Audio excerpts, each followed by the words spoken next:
questions at any time during the session. And to do so, you'll see the Q&A panel over on the right-hand side of your screen. If you have any questions, feel free to enter them into the rectangular space at the bottom of that panel, and then click on the Send button. Now be aware, if sufficient time remains, most questions will be addressed at the conclusion of the presentation, and questions you submit are typically not viewable by other attendees. And as a reminder, today's session is being recorded for later access. So with that, your first speaker is Kyle Olson, Solution Associate at Kovarus. So let's go ahead and get started. I'll turn things over to Kyle. Please go ahead, sir. Hey everyone, first off I'd like to say thank you for joining today's webinar. As Chris said, my name is Kyle Olson and I'm a Solutions Associate here at Kovarus. I'm going to give you a quick and very high level introduction to Kovarus before handing it over to Tommy and Russell for the ANSIBLE portion of today's webinar. Kovarus was founded in 2003. At the time we operated like your everyday traditional VAR. We focused on a handful of strategic partnerships to deliver point solutions to our customers. Fast forward to 2010 when our leadership decided to make a core philosophical change.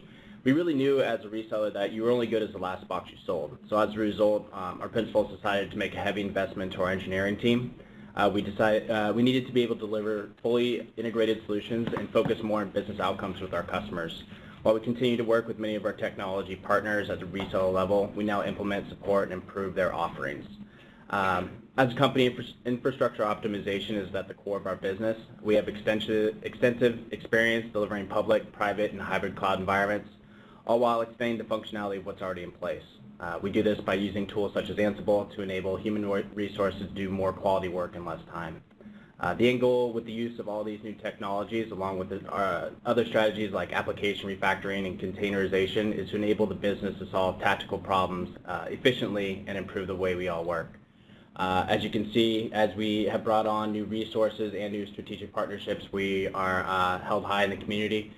We hold many high-level certifications and accreditations with vendors such as Red Hat and have been included in the Inc. 500 growing companies continuously year over year.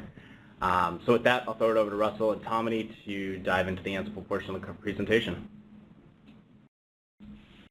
Excellent. So thanks, Kyle. My name is Tommy Burke, and I'm a Senior Solution Architect with Red Hat. And what we're going to do today is we're actually going to just kind of give you a little bit of introduction to just kind of give an overview of Red Hat in case some of you guys aren't familiar with some of our products and services. And then what we're going to do is we're going to go into a kind of a deep dive of ANSIBLE. We're just going to give you a kind of a high-level overview of the actual ANSIBLE product for some people who have not had a chance to kind of see what it looks like and kind of understand it. And then what we're going to do is I'm going to turn it over to Russell, and we're going to spend the rest of our time actually going through some hands-on. So Russell's actually going to do live demos and kind of show you guys the simplicity of ANSIBLE as well as the power that ANSIBLE provides from the automation side.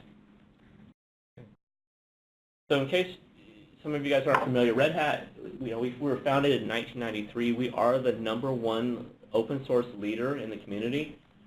We provide, we've acquired many companies across the way till 2016, and we acquired ANSIBLE in 2015. So we've had ANSIBLE for a year now, and we're embedding ANSIBLE into a lot of our products. So I mean, we definitely have adopted the ANSIBLE methodology for automation. So a couple things just to point on the slide.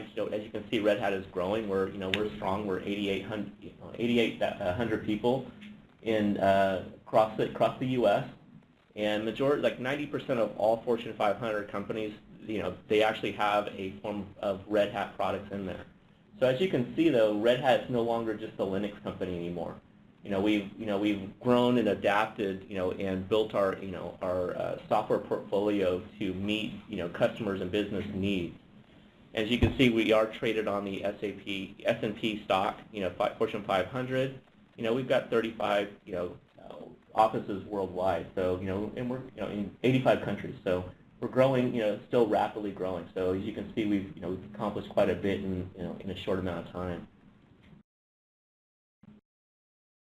But one of the things I'd kind of like to point out is, just to make sure that we understand is that Red Hat, a lot of people, they think of Red Hat as just the Linux company. As you can see, we've actually grown quite a bit, just from that illustration in the previous slide. So what you'll notice is that, we offer, storage systems. So we purchased Inktank, and we have Gluster. We are an OpenStack, so we have the OpenStack cloud. We've got cloud forms to manage the cloud as well. So we got CM in there. We've got our Rev product as well. So we're virtualized. So we've got a virtualization play. So and as well as the middleware side. So we've got JBoss. We've got we've got our Feed Henry for mobile. I mean, so we've really come a long ways, and we're moving into we continually will grow and pick up the companies in the open source way that we need to. Okay, so those are just a few things about Red Hat. What we want to do now is kind of talk a little bit about what Ansible, a little bit about Ansible. So go to the next slide here. So one of the things about Ansible is we like to think of it as it makes your smart people smarter. And I use Ansible on a regular basis, and I'll actually kind of talk a little bit later about some of the use cases. But reality is that it takes that mundane task that you guys have to do, and it could be on systems to networks to middleware to test and dev, and it actually makes that things that you're doing on a regular basis, it makes things a lot simpler, and you can speed your productivity up by it just depends on how much you got out there, but it can really increase your productivity. So one of the things about Ansible, just so you guys understand, Ansible is designed to be be minimal in nature, consistent, secure, highly reliable. With the real thing here is it's an extremely low learning curve. So something like the other products out there that you have, it takes months to kind of get into and understand how to do some of those automations. What you'll see is from when Russell gets in and actually does provides a demo, and we actually show you what a playbook, you'll understand the simplicity, and you can basically kind of follow the workflow. It's an extremely easy basically an easy automation tool to configure. So one of the things too to keep in mind is Ansible is an open source IT configuration management, deployment, and orchestration tool. It's unique in the forms of management tools because it's aimed to provide large productivity gains to a wide variety of automation challenges as more productivity drop in replacement for more capabilities in the automation solutions. So again, what we want to do is we want to make sure that Ansible, one of the primary design for Ansible is to make things simple. Okay, so one of the things you'll see is it's human readable. What you'll notice is when when Russell does go through and actually open up a playbook and you'll see it, even if you do not have any previous programming experience, the average person could actually sit and read and understand exactly what's going on in an Ansible playbook. It is written in YAML, and so it's very human readable. As far as power, it's extremely powerful. What's nice about it is it will level all types of skills. So it makes quicker time to get IT projects and less error-prone turnaround for IT configuration challenges.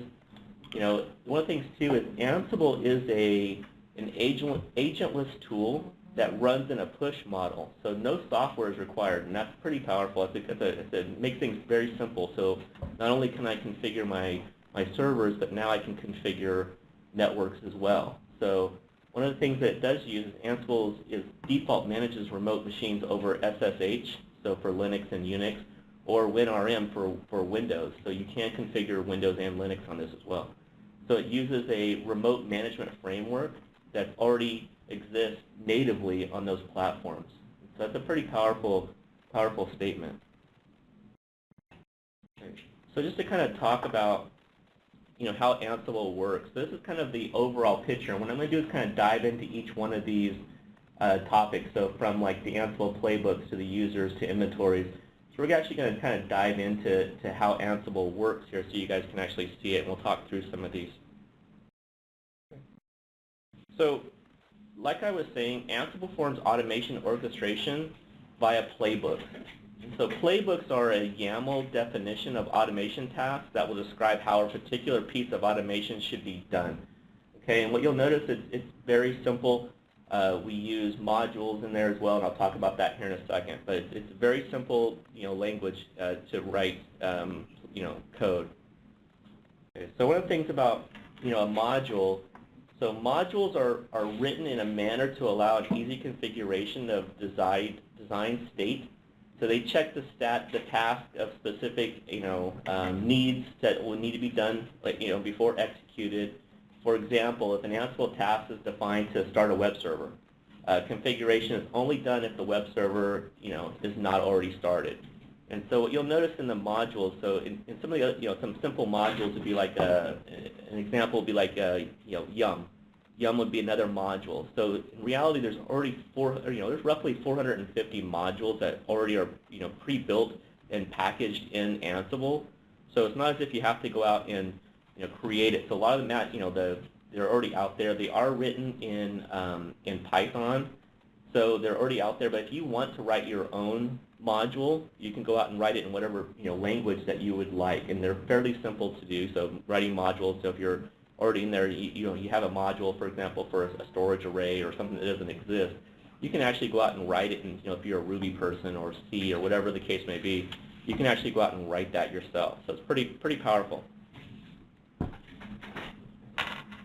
So an inventory is basically a series of plays that define automation across a set of hosts.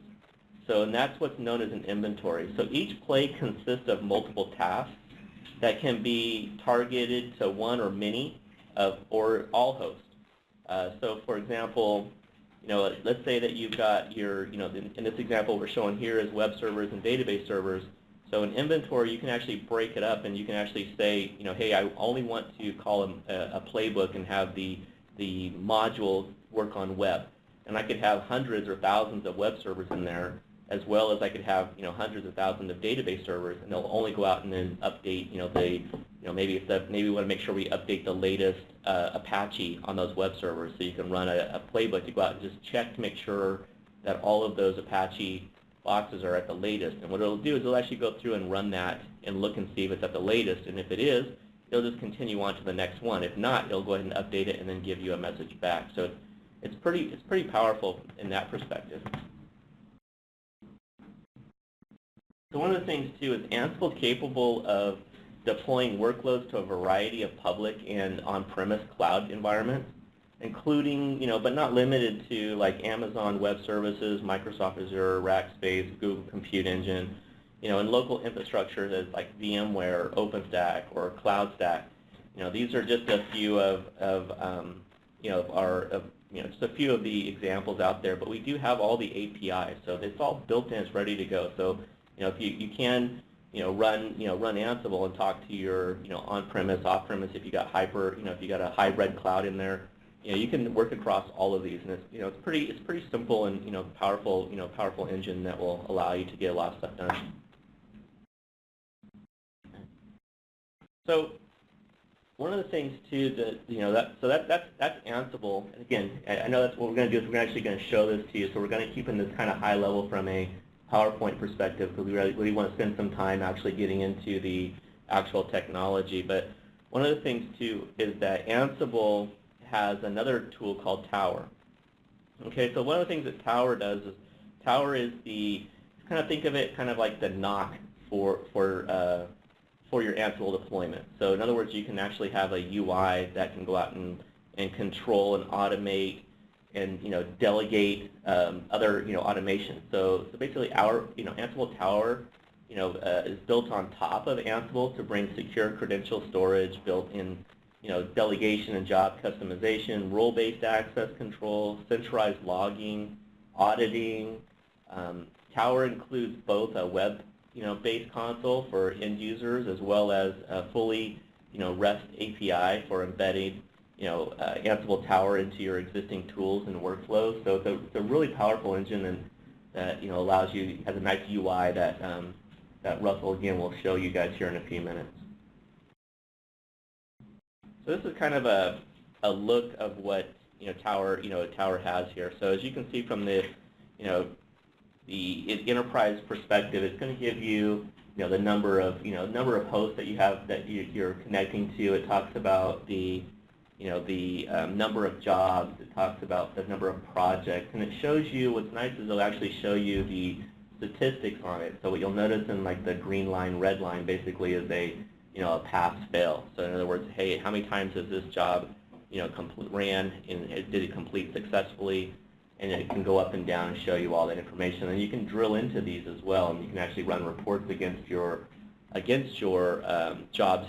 So if you have to go back and say, hey, did this job complete successfully, or do I need to run it again? It'll go out and give you all the information. So it's just a really nice UI that kind of gives the ability to kind of track what's actually going. And again, it's a push button deployment, so it's the same principle as that you would have inside of Ansible. If you're running it from the Ansible by itself, you can still do the same push button deployment inside of Tower as well. So in a very, very simple in nature, you can just plug the same YAML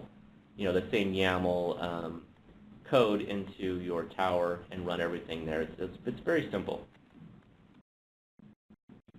So this is kind of the overall look of what you would see from the platform itself. So if you're looking at the very bottom from, hey, what kind of use cases do we have? Obviously, provision, configuration management, app development, security, and then you can automate that infrastructure. So you can see, Linux, Windows, Unix, networks, and some of the things like, Russell will actually show you is going across both of those. He'll show you how we do configuration inside of servers, and then we'll actually configure some networks as well. So you don't have to switch and learn two different technologies there. It's all done through the same. And then you could have your Ansible that fits in the middle, with your open source modules and libraries, Python code and your plugins, and then you have Ansible Tower on top of that. That's going to give you that nice UI that you can go out and look through.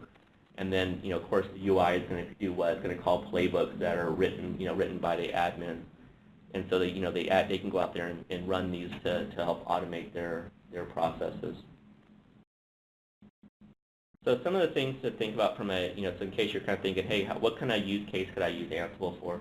So obviously, configuration management. So anytime you have to go out and do a bunch of configuration deployment, and I'll use an example that I use Ansible on quite a bit is, I build up a lot of VMs, and so to spin up for demos, and it just takes time to go out and get everything patched and put all the right credentials and the SSH keys and all that stuff. It just takes a lot of time.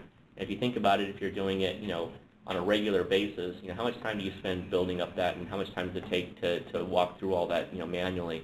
So I create my own Ansible playbooks for just that. So I can actually go out and I click the button, I run my playbook inside Tower, and then I spin up and I just say how many VMs that I want, what's the configuration files, what are, here's my users that I want, my SSH keys, and I just push the button and it goes out and spins all that up for me. So it's extremely fast. I've got a lot of team members from the JBoss side, and they do a lot of app development on it. So they spin up, for example, OpenShift and some of these other products from the JBoss side. They spin these up inside of Ansible as well.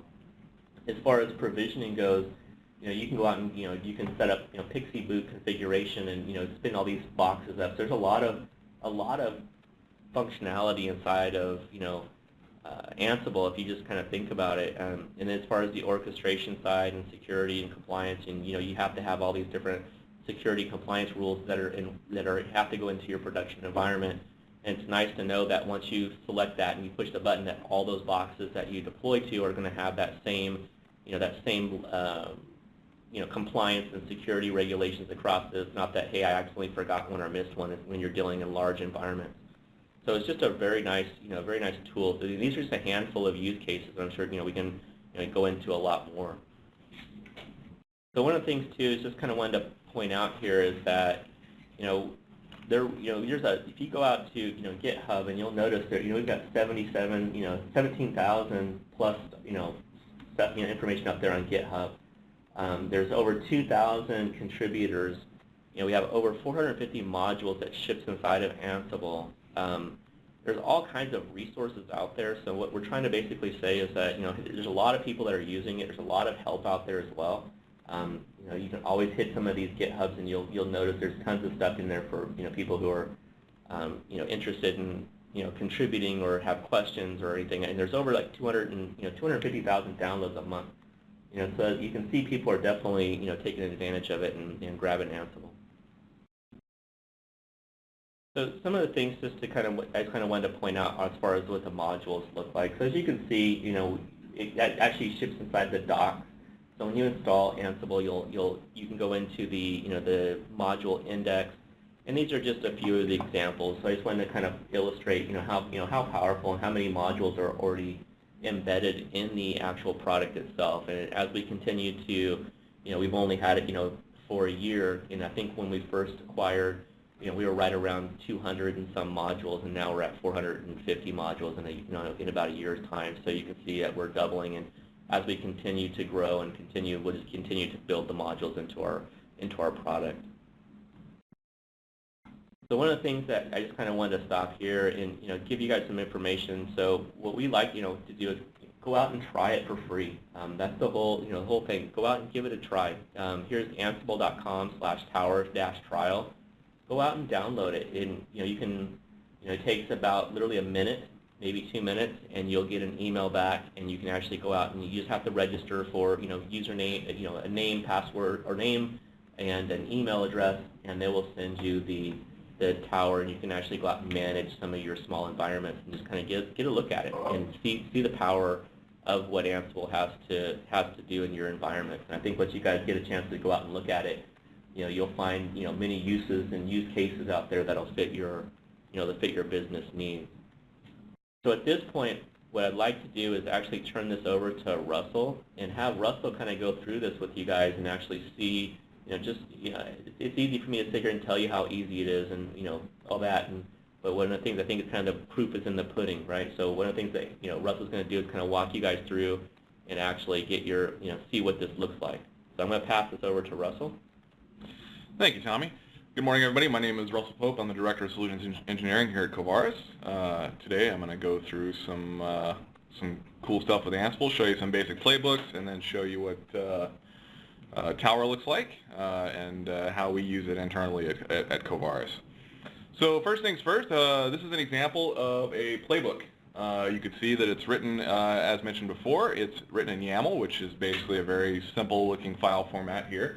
It's human readable, which is very, very, very helpful. It's not like a lot of other tools where you might have XML and other tags in the way to get in the way of trying to figure out what this thing actually does. So we have a few things here. So we have host. This actually defines what this playbook is going to affect, and in this case I've got it affecting a single IP address, but I could also just as easily say do all hosts. And then we have tasks. Now tasks is basically going to be a list of what are called plays, which are going to be just different things that Ansible needs to do to automate things. And tasks are typically broken down into a name, which is basically just a fancy comment. It could be anything you want. And then a module, and then the parameters for that module. And this particular module is called authorized key. It's one that's built into Ansible, and basically all this is going to do is take my SSH key, which is going to be looked up here, and then installs it into the authorized key file for a given set of servers for root. So for example, if I say Ansible playbook, and then I say, what do we call that thing, push keys, and I'm going to give it a -K, so it's going to prompt me for the password. And so now it's going to go and it's going to try and find a bunch of servers. Now it couldn't reach some things on the network, but it was able to reach other things on the network. And so now it's going through and it's installing my SSH key, so now I can log in and not have to use my password. And you'll see here it gives me a recap of everything that it's gone through. So you can see that my key was already on some systems, and then on other systems it went ahead and made a change. So now I can actually rerun this without that, and of course it's not going to be able to reach anything, or reach those things, but the servers it can reach, it's going to check and make sure it's okay.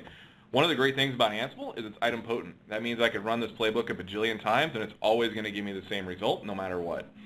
So you can see here, now I can actually log into these servers with my SSH key. I can also do things like collect facts on a box. So for example, I could say go out and then reach out and get all my facts. Now what are facts? Facts are basically just information about the system. And I'll actually go and look at one of these guys here. So you can see, for example, I'll just scroll to the top here of one of these guys. So for example, here are the facts for this particular server. What's the machine's IP address, what BIOS version, which architecture. You can tell that these are all VMware-based virtual machines. And then you're going to have information about like the network card, any disks that are attached to it, and other information. So for example, you can see these guys are running Red Hat Enterprise Linux 7, and of course their name server configs, etc. And we can actually add custom facts if we want to, and we can actually use those facts in our playbook runs to drive the behavior of Ansible. So for example, we might create a custom fact that says, oh, this is a developer machine. So maybe that changes some parameters that go through a playbook run, for instance. So some other more interesting playbooks. This is actually another playbook that I have that actually invokes a module that I got off of galaxy.ansible.com, which I'll show you what that looks like here in just a minute. Basically, this is just an HA proxy module, and it's going to basically install HA proxy on whatever servers are listed here in this LB portion of the inventory, which I'll show you what that looks like in just a minute. And then it configures it with some back-end servers. So this is just a quick and easy way of getting yourself like a load balancer that'll do really basic web load balancing. Now in this case, you can see that I'm putting some dummy addresses in here. And of course, I'm using this Ansible role HA proxy. So for example, if I do an Ansible playbook, and then I say load balancer.yaml, it's going to go through. And in this case, that's actually already going to be configured. Oh, looks like we have one. So if we were to log into one of these servers, you can see my key is out there, which is good. And we look at the HA proxy config, we can see, for example, that it's gone ahead and it's configured my back-end servers. And so if I wanted to, I could say, well, you know what, I want to add another server. So let's go ahead and grab this, and we'll add another server. We'll call this one app3, and we'll make it do that. So I'm going to save that, log out, rerun my playbook, and it's gone and made some changes. So now I can go back in, and we can see there's my app3. So you can see it's pretty easy to just roll out a bunch of changes on a lot of different servers from one place. This is handy because when you look at your change control window, instead of reading Word docs of procedures on how to edit files, you basically can go through here and look at some code. And if you can trust that HA proxy, this HA proxy role is doing its job, because maybe you tested it a few times, then anytime you need to make a change, you just go ahead and add this additional server line, and everybody can look at it and say, oh, hey, that's all we need to do. Great, that looks perfect. We can also get a little more sophisticated with our playbooks. So this is a playbook that I built to basically set up web servers. Now this one's got a few extra things in there that are somewhat different. So for example, we have this tag called vars, and in here we've got things like HTTP port and document root. So we're actually able to change some things in configuration files, for example, as we're installing like Apache and we want to upload our template config and change the behavior of the application server. So we've got a number of different plays in here. So the first play, of course, is we're going to use the yum module and make sure that HTTPD is installed. And of course, we want to grab the latest version, or maybe we want to specify a particular version if we're running like a legacy app, for example. If you were running like Ubuntu or something like that, you would replace this with apt, for instance. Or we could even put like a with statement or an if statement in here to say, hey, if this is a Red Hat-based machine, use yum. If it's a Ubuntu-based machine, use apt. And then the next thing I want to do is let's go ahead and make sure that when we configure the web server, that the document root where we're going to store our application actually exists. So here you can see we have these double brackets, which are basically saying, hey, I want to use a variable here, and that variable is going to be document root. And I want to say, make sure that there's a directory owned by the user and group Apache. And then once that's done, I want you to go ahead and write out the Apache config file. And you'll see that a source is this httpd.j2. So one of the things Ansible has is Jinja 2 templating engine, which is a really powerful way of building file templates basically dynamically. And I'm going to show you a couple examples of this in just a minute. And then what I want it to do is, as it's processing it, I want it to take the output of that template and then shove it into the etchhpconf hp.conf file, which just happens to be where Red Hat stores the Apache config. And then once you're done with all that, I want you to go ahead and notify the restart Apache process, and then make sure Apache is always running. So make sure HTTP is started, and of course make sure that the service is set to start on boot up. And then this handler here is what this is invoking, which is saying make sure HTTPD is in a state of restarted. So basically once we do all these things, I want you to go ahead and then restart Apache. And so what that's going to look like, and I'm actually going to make a quick change here. Pool 2. So that way we can have it do something. Ansible, playbook, web servers. So now it's going to go reach out to pool 2. It's found my 2 servers that are in there. So now it's going to say, okay, now, Apache's not installing these guys, so I'm going to invoke yum so that it's going to go pull down the bits for Apache and then install it. If there are any dependencies, it's going to sort all that stuff out for me through yum, so I don't need to worry about that. And it says that, oh, hey, 1085.28, you didn't have Apache on it, so I need to make a change. Oh, you guys don't have the document root, need to make a change. All right, let's make sure that the config file is in there. All right, ensure Apache is running, and then make sure everything is good. So everything ran okay. We didn't come back with any errors. And so we could actually go and verify. Let's see. So let's see, conf. Here we see we're set to listen on port 80, and of course we look here. Great, and if I go to document root, you can see that I forgot to save that. Reload. So foo and foo. But if we said, you know what, we actually need this to be in bar, so I'm going to go ahead and save that, and then I'm going to rerun it. And so it's going to go back through and it's going to check. It's going to say, okay, Apache's already there, but I need to add this new document root and I need to change the config file. And so now when I come back in and look,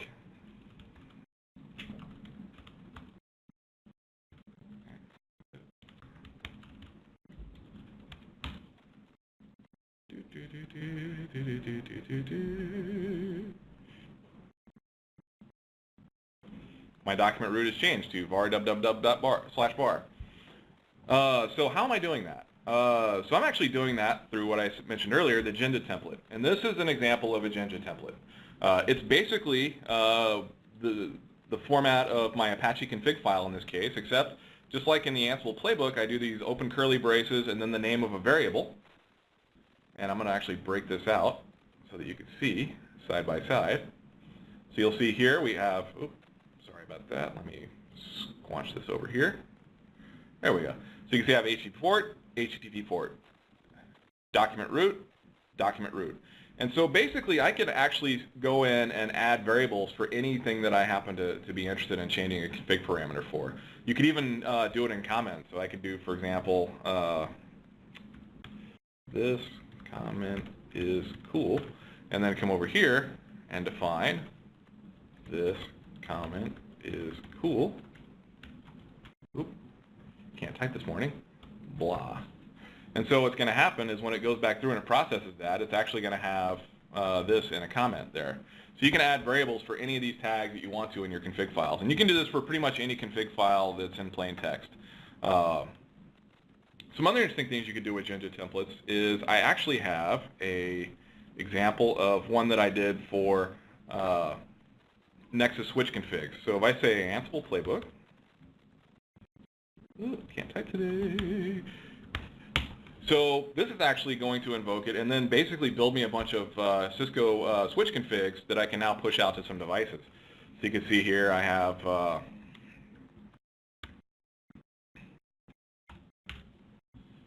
and so we have here an example of a switch config that was dynamically built. So now I can hand that over to the network engineer and he can paste that into the device. If I wanted to, I could actually build a module. I think there's actually a Nexus OS module that exists right now in Galaxy that can actually go and actually push this config into the device for me, so I don't even have to do that step. And so how am I doing that? Again, I'm using Jinja templates.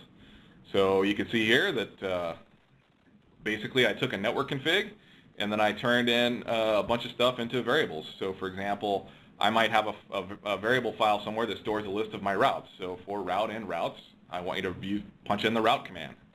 for VLAN and VLANs. Punch in the VLAN command, and then I can do the same thing for interfaces. And those variables can be stored in YAML files. So in this case, I have my 9K host name. And here I have more specific stuff. So I actually have a bunch of information that I'm using. This is actually what I'm using to build the configuration. So I can take that and I can source control that into Git. Excuse me.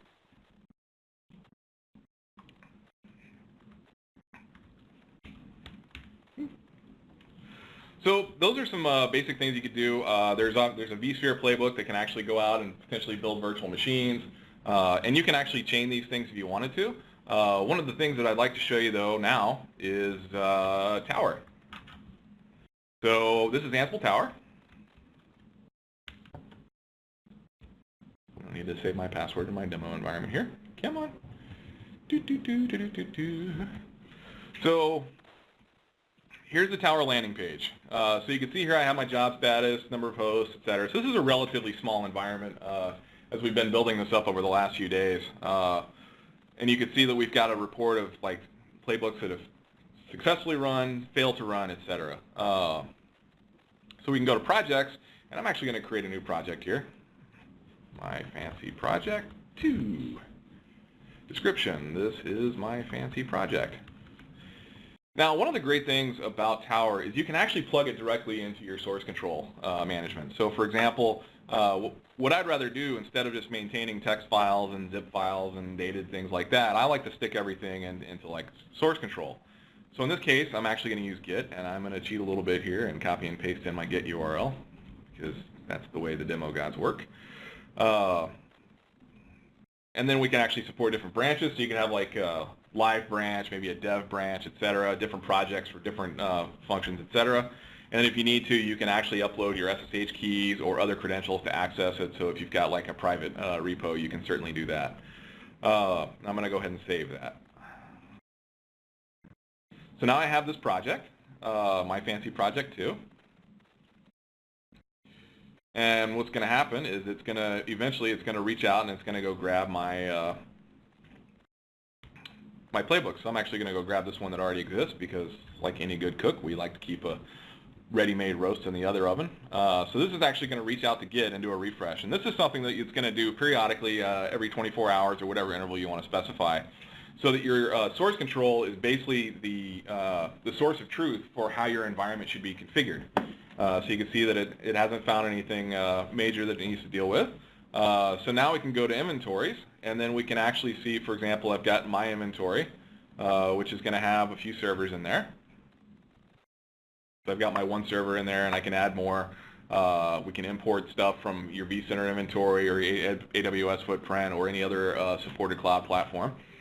And we can also define job templates. Now, I've only got one job template in here right now, but you could do job templates for typical everyday operational tasks. So if you've got, for example, like if you need to go flush logs out of a server to free up some disk space, for example, you could potentially create a job template that has a playbook that says, hey, let me go flush these log servers out of there. And then you can delegate that to an operations guy so that they can say, oh, okay, well, I can click on this button and only this button, and all it does is clean out the log file. So I don't have to worry about letting them SSH into the server directly to go do that, and you remove that element of human error where somebody does an rm-rf and then they forget to put the actual directory they meant to delete, and then there goes the app server.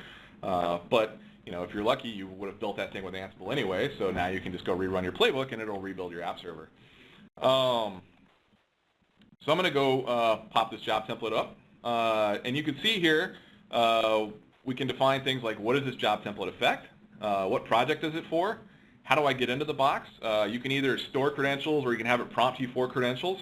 If you need to interface with vCenter, for example, we can do that. And then what playbook do we want to run? And these are actually pulled from source control. So I don't need to maintain it in 2 locations. I just use Git as my source of truth, or whatever internal source control that you happen to be using. And of course, we can either run, just check. So don't take any action. Go find out if the config is different, and then let me know, etc. So, and if there's variables, we can define those as well. And then, of course, once we do that, we can actually go back in and we can run this guy. And when this guy runs, I actually created what's called a survey, which allows me to define the doc route. So I can actually prompt you for variable information when you go to launch a playbook job template through Ansible Tower. So for example, you could have drop downs or freeform text fields or integer fields, etc. So I say, var doc route, and I launch this. It's going to go ahead and it's going to go run that same playbook, and it's going to actually return the results here. And you can see that it made a change on this server. So if I go back in and I log into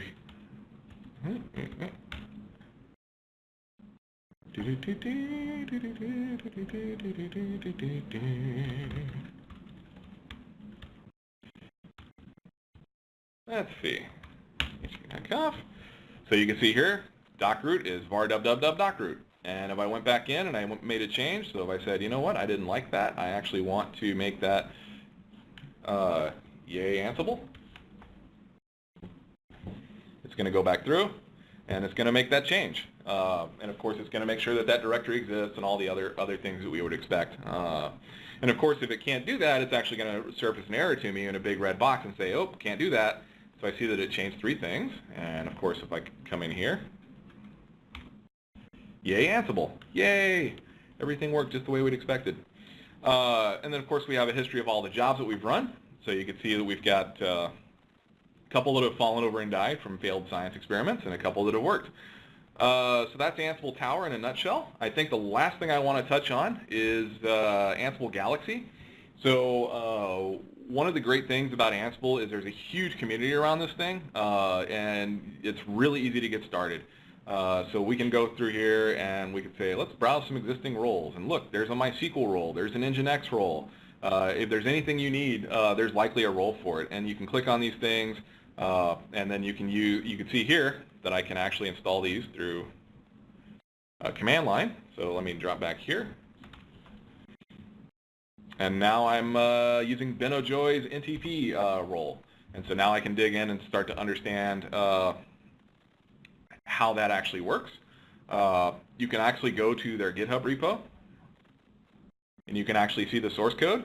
And usually people will, the better modules are going to have a nice readme.md that goes with it that's going to give you some information and samples on how it would look. So you can see here, here are some variables that are supported. So we can define what NTP servers we use, drift file, and some config values here. And then they'll usually provide a sample of what that's going to look like. And so we could actually take, for example, this guy here, and I'm going to do something that no normal person in their right mind would do, and I'm going to take a completely untested role and give it the old college try here. Let's see what happens. So I've got that there, and I'm going to save that as a playbook. And let's see, NTP.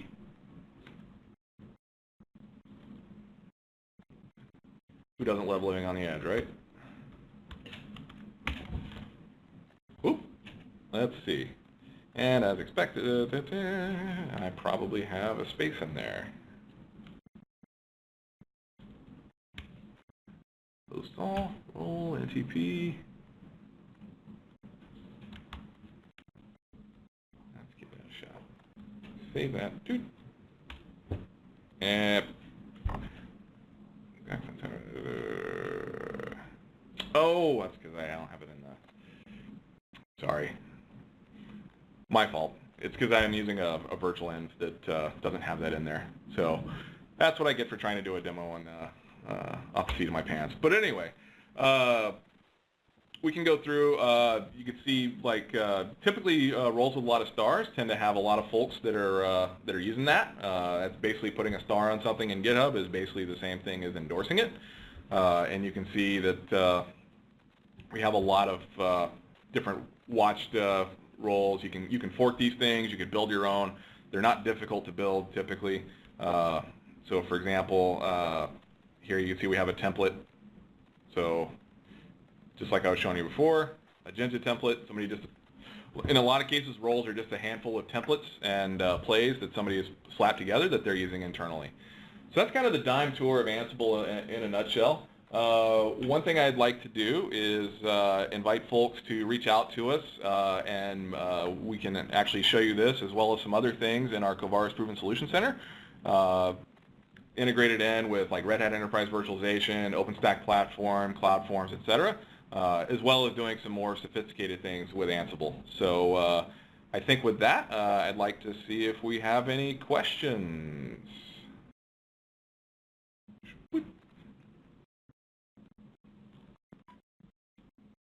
And ladies and gentlemen, just to remind everyone, the Q&A panel is over on the right-hand side of your screen. If you have any questions for your panel today, feel free to enter them into that rectangular space at the bottom and then click on the send button. Okay, first one asks, how do I handle different machines needing different user accounts or ports to log in with? So that was actually setting inventory variables in the inventory file, and that would be the easiest way to handle that one. Perfect, straightforward and simple. Second question, how do I copy files recursively onto a target host? So there is a copy module that has a recursive parameter, and so all you have to do is set that, and then you can copy them out, and then you can set the synchronize module instead of wrap sync, and that will handle that for you. Okay, and one last question that we have at this point is how do I generate encrypted passwords for the user module? So that's actually built in. So you can actually do a make password. If there's a make password utility that you can set that's available for all Linux systems, and that would be a great option for that. Awesome. All right, and one other question coming in of any examples of integrated Ansible with ServiceNow. This is a little bit of a long question. Would be very powerful to initiate an automated playbook fix to a known problem that comes in through a ServiceNow ticket. That is actually a great question, and so some of the things there are some examples out there, and some of the things that we're actually doing is we actually have Cloud Forms plays out there that are actually set up with ServiceNow.